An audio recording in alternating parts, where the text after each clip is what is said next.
చెల్లెమ్మా ఎలా ఉన్నావమ్మా? ఎగు పువ్వులాగా ఎంత నిగలాడిపోతుందో తల్లి.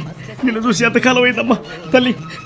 గడప మధ్య గడప మీద పుట్టుమచ్చనే చెల్లెమ్మా, తోడబుట్టిన రుణం తీసుకుంటనే చెల్లెమ్మా.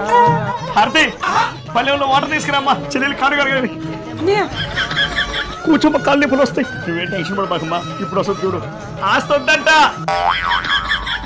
A few moments later. అన్నయ్య ఆస్తి కావాలి. ఆస్తి కావాలమ్మా? గడప ఇంట్లోకి రామ్మా. ఆస్తి కావాలన్నావుగా, ఇస్తాను. బయట ఏమో ప్రెస్ మీట్లు పెడతావు. దా లోపల రమ్మా. నేను రాను. నువ్వు రామ్మా, నువ్వు రామ్మా, నువ్వు రామ్మా.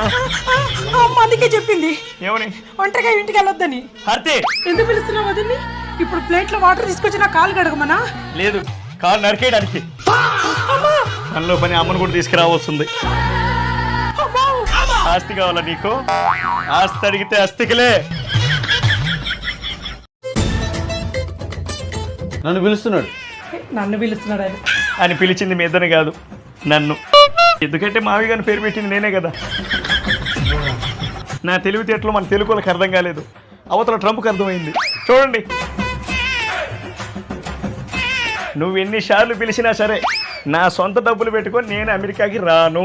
చూడు ట్రంప్, కావాలంటే నువ్వే ఒక స్పెషల్ ఫ్లైట్ పంపు. అమెరికాకు వస్తా, అమెరికా మొత్తం తిరుగుతా.